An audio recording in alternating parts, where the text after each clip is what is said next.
Okay, my name is Bill Daly. I was in the United States Air Force from 1977 to 1992. That's 16 years.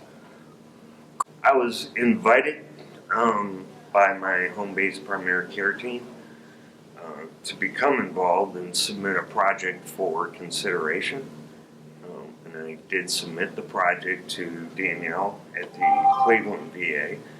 And then I received a call from Maggie in Colorado that I was going to be part of the program. The project is an independent exercise apparatus. I don't have the ability to move and exercise my legs. And there's significant benefit to being able to do weight-bearing exercises, both squats and stretches of your legs. Even though I can't use them to walk, there's medical benefits for bone density, for muscle tone, for circulation, and that's just a few. But more specific to me, it gives me more of an ability to tolerate the spasticity that I have. It's kind of like running a marathon. You don't go out and run a marathon without stretching first. It gives you your muscles, if they're stretched out, gives you the ability to have the endurance to run. Same thing for me. If I can get myself stretched out, then I can tolerate the spasms that come throughout the day. So it's incredibly beneficial. Yeah, I'm Ben Cooksey. I'm a physical therapist. I work for University Hospitals at St. John's in Westlake. Yeah, so for Bill, he has an involuntary movement disorder where his arms and legs will spasm and kind of do whatever they want to do at that time. So our project was to create a device where he can be secured, not fixed in space, but where his arms and legs can kind of be, mostly his legs can be controlled in order to enable him to do some exercising and get his legs stretched out and that kind of thing.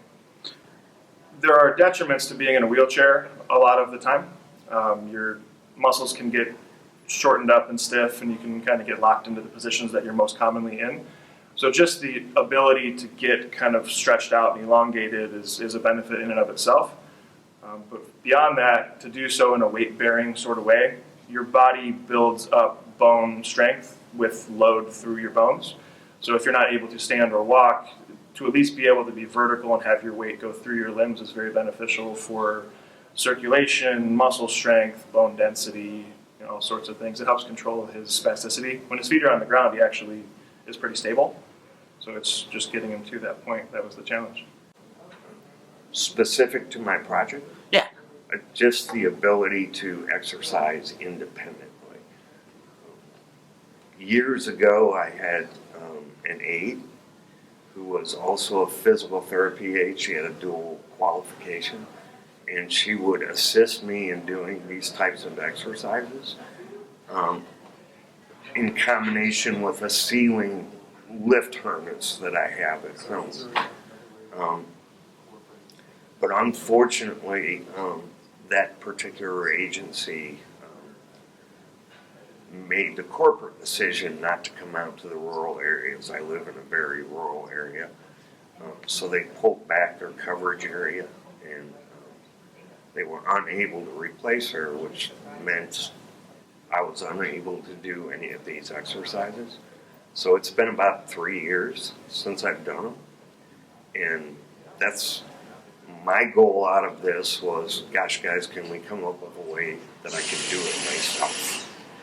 And man, I smell success. This has just been incredible. What would you want other veterans who are thinking about trying to do something with CAMVETS, what would you want them to know?